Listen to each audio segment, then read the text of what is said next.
What's going on, everybody? Matthew Moniz here, and right in front of me I have the brand new iPhone XR. This is Apple's cheaper iPhone that retails for about $750 US or $10,000 here in Canada, plus a kidney. Now, I got the blue color because I like the color blue, but there's tons of great color options that I think a lot of consumers are gonna like. Now, the first thing we have is paperwork. And as always, we get the typical Apple paperwork, which we really don't care about, but we do get the stickers, and you know me, I love my stickers, so I'm just gonna put that right here.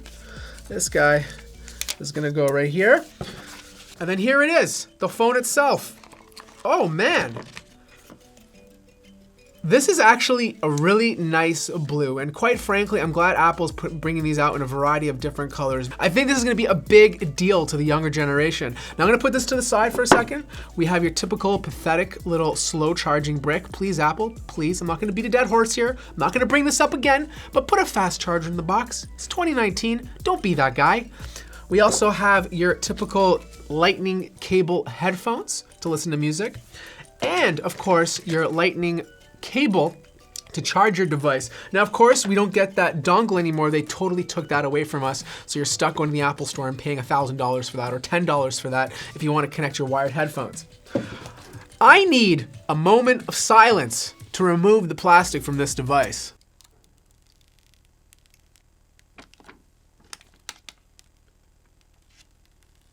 Oh, I love that sound. Now, based on my first initial impression, it feels fantastic in the hand. It really feels like an older iPhone 8 Plus, but a lot smaller, a lot easier to hold. In fact, I like the size compared to the iPhone XS Max. In fact, I'd rather carry a phone this size in my pocket than the XS or the XS Max. I think this is a good compromise in terms of overall size. Now, too bad they don't make a version of this with that beautiful OLED display. Now, the next thing you're gonna notice is the sides. On the iPhone XS, you're getting that stainless steel finish to it, which feels very cold in the touch. This is your typical aluminum, but I love the way they sanded the sides to give it a nice, unique look and feel. In fact, the blue on the sides of the phone is not as vibrant as the blue that's on the back of the device, which is more of a glassy tone or glossy finish. And as you can see here, I'm already getting a lot of fingerprints all over the device. The next thing you notice is obviously the camera. On this device, you have the 12 megapixel sensor, but on the XS, you get that second lens, which is a telephoto one. Now, just to let you know, the main lens is exactly the same, so you can experience, or at least expect, the same type of pictures. Besides that, that's pretty much it. The phone is definitely thicker than the XS Max. There's still that camera bump, so it is gonna be off the floor a little bit. And of course, on the bottom, you still have those dual speaker grills, and of course, dual speakers, which we'll test out a little bit later. So I finally got the phone set up, and the first thing that I noticed is the display. This is like a 720 or a 750p display. We've been through this already, but if you want my opinion, if you're staring at the phone from like this distance, it looks absolutely fine. Very reminiscent of the iPhone 8 or even the iPhone 8 Plus. But as soon as you bring it up to your display or your face like this much, which is about a foot away, you can definitely see the pixelation in the text. It's not huge, but it is noticeable. Now, for 10% of people who watch my videos, the enthusiasts, you're probably not gonna be too happy with this, but the 90% of consumers out there who loved the display on the iPhone 8 are gonna be very familiar with this one. The next thing that kind of bothers me, and this is just personal preference here, is the bezels around the iPhone XR. They're pretty thick. And I just reviewed a Xiaomi phone recently, the Redmi Note 6 Pro, and they remind me of the bezels on that. It really cheapens the overall feel of the device. Now, I understand why they did it. LCD screens are thick, you can't bend them as nicely as you can with OLED panels. And I get it. I just wish they kind of took the old approach, maybe give it a little bit more chin, a little bit more on the top, and then reduce the bezels on the side of the device. I think it would have looked a little bit more classier.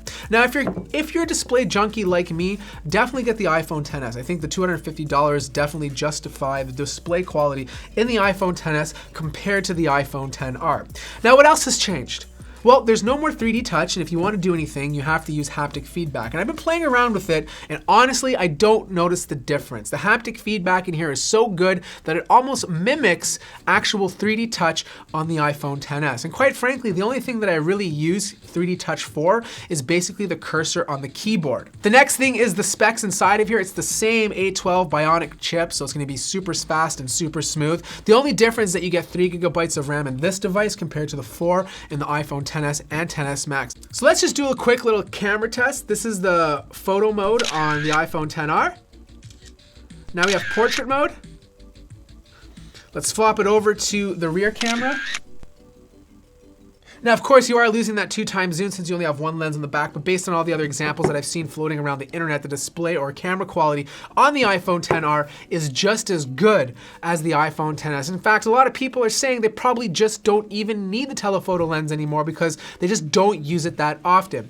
Now, other things, battery life in the iPhone XR is supposed to be significantly better than the XS and the XS Max, and that makes sense.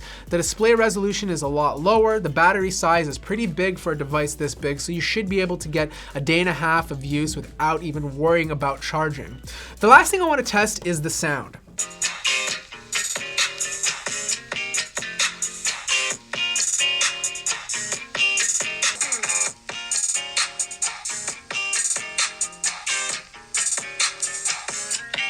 Sound sounds pretty similar between both devices. If anything, I think the iPhone XS might be a little bit more vibrant, but again, that could be my ears playing tricks on me.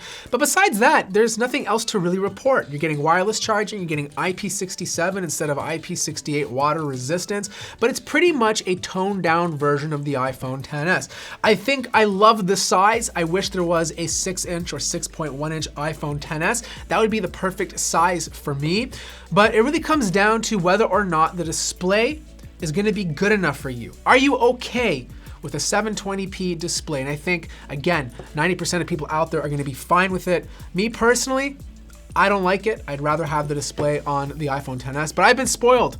I use a lot of great phones with beautiful displays. Anyways, that pretty much wraps up this unboxing. I'm more curious to hear your thoughts below. What do you guys think of the new iPhone XR? Do you think it's a great deal? Let me know why. Hit me up on Discord if you have any questions. Like the video if you liked it. Follow me on Instagram for some behind the scenes. Subscribe if you haven't already. And I'll see you guys in the next video.